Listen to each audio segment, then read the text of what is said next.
महाभारत का युद्ध 8 दिनों तक चला था।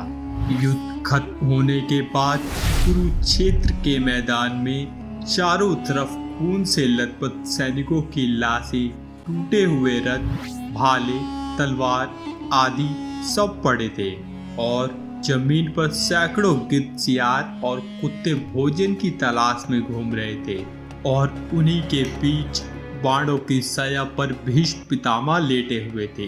भीष्म पितामह को ये बाण युद्ध करते समय अर्जुन ने मारे थे।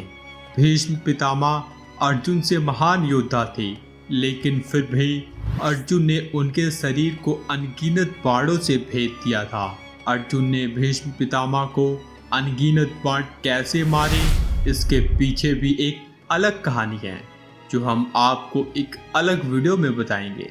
आज हम बात करेंगे कृष्ण और भीष्म पितामह के बीच हुए संवाद की।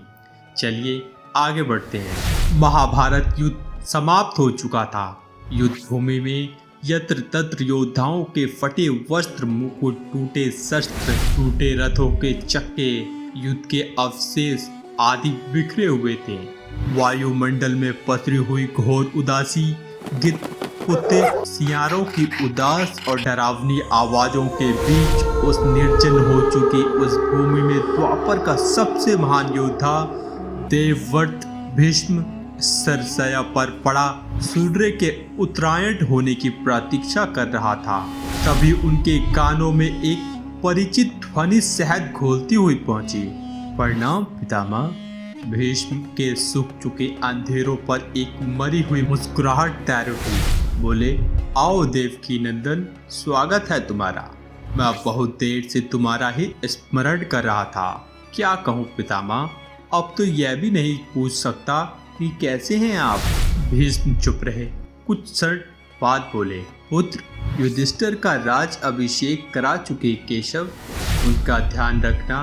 परिवार के बुजुर्गों से रिक्त हो चुकी राजप्रासाद में उन्हें अब सबसे अधिक तुम्हारी ही आवश्यकता है। कृष्ण चुप रहे। भीष्म ने पुनः कहा, कुछ पूछूं केशव? बड़े अच्छे समय में आए हो। धारा छोड़ने के पूर्व मेरे अनेक भ्रम समाप्त हो जाएं।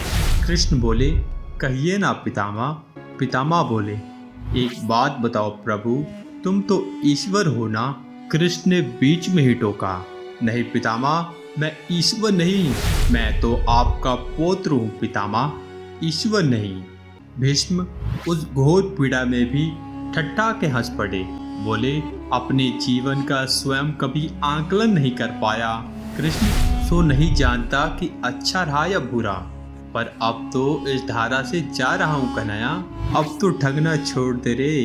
कृष्ण जाने क्यों भीष्म के पास सरक आए और उनका हाथ पकड़कर बोले, कहिए पितामह। भीष्म बोले, एक बात बताओ कन्हैया, इस युद्ध में जो हुआ वो ठीक था क्या? किसकी ओर से पितामह? पांडवों की ओर से?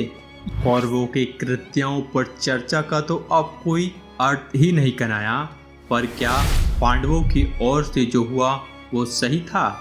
आचार्य द्रोण का वध, दुर्योधन की जंघा के नीचे प्रहार, दुशासन की छाती का चीरा जाना, जयद्रथ के साथ हुआ छल, निहत्थे कर्ण का वध, सब ठीक था क्या?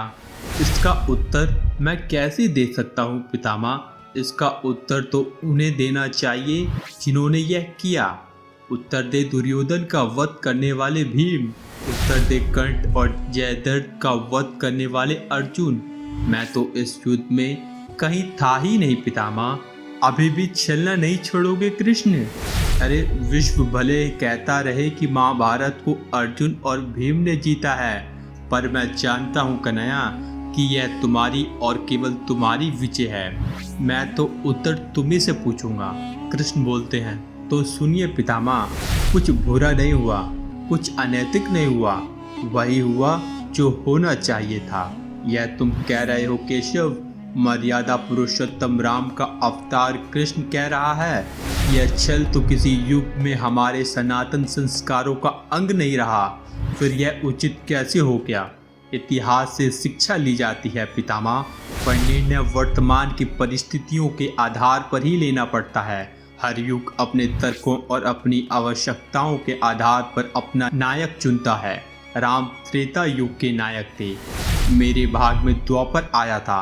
एक ही परिस्थिति में हम दोनों का निर्णय एक सा नहीं हो सकता पितामह। नहीं समझ पाया कृष्ण, तनिक समझाओ तो।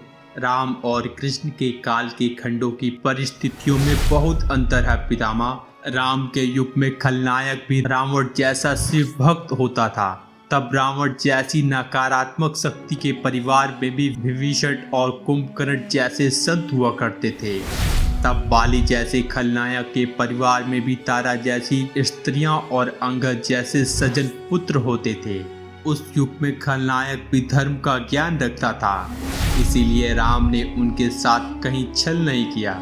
किंतु मेरे द्वापर युग में इस भाग में कंस, जरासंध, दुर्योधन, दुशासन, शकुनी, जयद्रथ जैसे घोर पापी आए हैं। उनकी समाप्ति के लिए हर क्षण उचित है पितामह। पाप का अंत आवश्यक है पितामह, वह चाहे जिस विधि से भी हो। तो क्या तुम्हारे इन निर्णयों से गलत परंपराएं नहीं प्रारंभ होंगी केशव? क्या भविष्य तुम्हारे इन छलों का अनुसरण नहीं करेगा? और यदि करेगा तो क्या उचित करेगा? भविष्य तो इससे भी और अधिक नकारात्मक आ रहा है पितामह। कलयुग में तो इतने से भी काम नहीं चलेगा। वहाँ मनुष्य को कृष्ण से भी अधिक कठोर होना होगा, नहीं तो धर्म समाप्त हो जाएगा। जब क्रूर और अनैतिक शक्तियां धर्म का समूल नाश करने के लिए आक्रमण कर रही हो तो नैतिक अर्थहीन हो जाती हैं पितामह। तब महत्वपूर्ण होती है विजय, केवल विजय। भविष्य को यह सीखना ही होगा पितामह। क्या धर्म का भी नाश हो सकता है केशव? और यदि धर्म का नाश होना ही है तो क्या मनुष्य इसे रोक सकता है? सब कुछ ईश्वर के भरोसे छोड़कर बैठना मूर्खता होती है पितामह। ईश्वर स्वयं कुछ नहीं करता, सब मनुष्य को ही करना पड़ता है। आप मुझे भी ईश्वर कहते हैं ना, तो बताइए ना पितामह, मैंने स्वयं इस युद्ध में कुछ किया क्या? सब पांडवों को ही करना पड़ा ना। यही प्रकृति का संविधान है। युद्ध के प्रथम दिन यही तो कहा था मैंने अर्जुन से, यही परम सत्य है। भीष्म अब संतुष्ट लग रहे थे। उनकी आंखें धीरे धीरे बंद होने लगी थी। उन्होंने कहा, चलो कृष्ण, यह इस धारा पर अंतिम रात्रि है। कल संभवतः चले जाना हो। अपने इस अभागे भक्त पर कृपा करना कृष्ण। दोस्तों, आज के लिए बस इतना ही। जाने से पहले लाइक बटन जरूर दबाएं और अगर वीडियो अच्छा लगा है तो शेयर कीजिए। आपसे फिर मिलते हैं एक नए रोचक वीडियो के साथ। तब तक के लिए आप सबको हमारी शुभकामना।